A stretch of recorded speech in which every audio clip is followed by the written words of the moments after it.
Hotep à tous, bien-aimés frères et sœurs. Le génocidaire Paul Kagame demande un cessez-le-feu immédiat. Il demande un cessez-le-feu parce qu'il est à Goma, qu'il contrôle une bonne partie de Goma. Monsieur Paul Kagame a parlé avec le nouveau, il n'est pas encore confirmé par le Sénat, mais en tout cas, c'est lui qui est le candidat présenté par Donald Trump. Il a parlé avec lui au téléphone et il lui dit que lui, il est prêt à un cessez-le-feu immédiat. Alors, qu'est-ce qui se passe? Qu'est-ce que cela signifie? En fait, ce n'est pas le cessez-le-feu qu'il veut.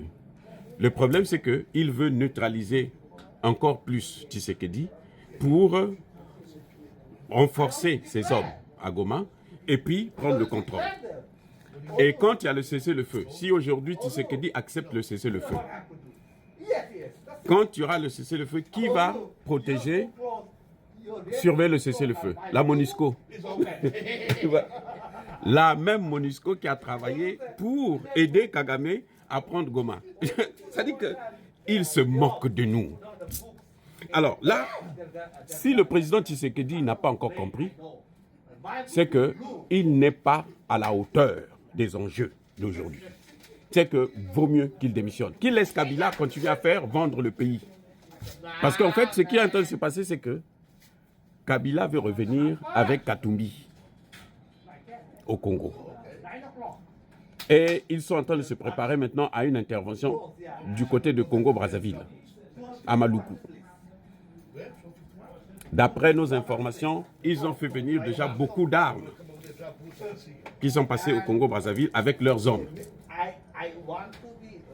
Et cette fois-ci, c'est vif ou mort. C'est-à-dire que s'ils peuvent neutraliser Tshisekedi, ils le feront. S'ils peuvent le déloger du pouvoir, ils le feront. Voilà l'objectif. Maintenant, ceux qui croyaient que les Américains sont avec nous, que les Américains... Non, cette affaire a commencé, a été créée, a été montée, a été organisée et a été alimentée jusqu'aujourd'hui où je suis en train de vous parler, jusqu'à l'instant T où je suis en train de vous parler par les Américains. Je vous ai dit déjà que les Américains, quand ils veulent vous aider, ils passent à l'action. Si c'est les moyens financiers, ils donnent les moyens financiers. Si c'est les sanctions, ils prennent les sanctions. Vous avez vu Trump, il arrive le même jour, il signe plus d'une quarantaine de décrets, et très importants, parmi lesquels la sortie de l'OMS, les sanctions contre Cuba. Mais pourquoi ils n'ont pas pris les sanctions contre Kagame? Pourquoi ils n'avaient pas préparé ça? Ils ne savaient pas la situation qu'il y a au Congo? Mais attendez, si Tshisekedi continue à rester comme ça, à croire à un petit monde autour de lui, qui lui font croire que non, les Américains sont avec vous, ils vont vous aider et tout, eh bien, Tshisekedi sera le plus gros traître. Là, sera la trahison du siècle. Un président qui est soutenu par son peuple, qui sacrifie son peuple. Ça, si Tshisekedi arrive jusqu'à ce point, c'est fini. Si Tshisekedi, il a refusé les négociations, ça c'est bien. Parce que négocier avec qui et où? Au Kenya. Le Kenya, là, c'est celui qui a repris la place de Kagame. Kagame, c'est le bras armé, Ruto, c'est le bras politique. Ils se sont partagés les rôles. Donc si Tshisekedi va au Kenya pour aller discuter de ces choses, ça veut dire que Tshisekedi n'a rien compris. Les amis, c'est ça le vrai problème. Kagame veut un cessez-le-feu pour renforcer comme il a toujours fait. Quand ils ont pris Bunagana, cessez-le-feu. Ils ont consolidé leur position à Bunagana, ils ont pris Bunagana, et après, ils ont repris encore d'autres secteurs. Rubaya, c'est comme ça qu'ils font. Cessez-le-feu, et ils renforcent, ils occupent la place. Là, c'est Goma. Cessez-le-feu. Le fils de Museveni, chef d'état-major de l'armée de l'Ouganda. Un général de son pays de merde. Vous savez ce qu'il a dit dans son tweet? Il a précisé que maintenant, là, nous allons changer les frontières issues de la colonisation. Maintenant que nous sommes rentrés dans Goma, on va changer les frontières là. Voilà ce qu'ils sont en train de chercher.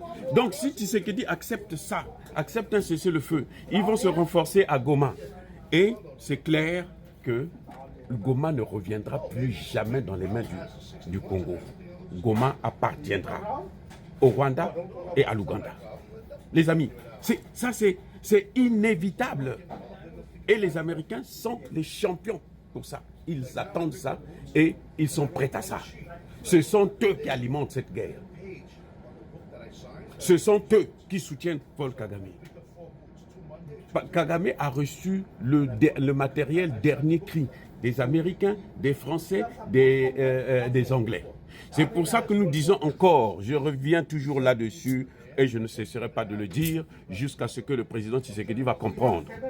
Aujourd'hui, le président Tshisekedi est face à un mur.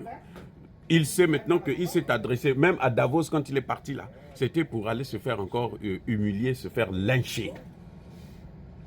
Tshisekedi, s'il ne va pas voir les Russes, le Congo va être balkanisé, avec la complicité de tous les pays de la sous-région, y compris le Congo-Brazzaville, y compris l'Angola, y compris le Kenya, y compris l'Ouganda, y compris... ça c'est même pas... Le Rwanda, Kagame, lui, comme il se drogue tellement, il sait que bon, lui, c'est lui qui est le plus fort. Hein, il se passe pour le plus fort de ce monde. Voilà. Ils vont faire du Congo ce qu'ils ont fait du Soudan. Et malgré ça, là, il n'y aura pas de paix. Malgré ça, là, ils vont chercher à venir jusqu'à Kinshasa. L'objectif de Kagame, c'est humilier Tshisekedi, même mort. Et il le fera. Si Tshisekedi continue à rester comme une femmelette qui ne peut pas prendre des décisions sérieuses. Il suffit de prendre des contacts avec les Russes. Les Russes vont assurer sa sécurité. On a vu ça tout récemment avec Kakadebi. On avait vu ça avec Touadéra. On avait vu ça avec Assimi Goïta, Ibrahim Traoré et le général Tchani. Donc, il a peur de quoi? Il a peur de quoi? Les amis, en tout cas, de toutes les façons, Kagame se croit invincible, mais l'histoire nous dira, puisque même les plus grands criminels de cette terre ont été vaincus. Soyez bénis, abondamment bénis par le Dieu de Kémite et par nos ancêtres évangélisés. Vive l'Afrique éternelle, j'ai dit et j'assume.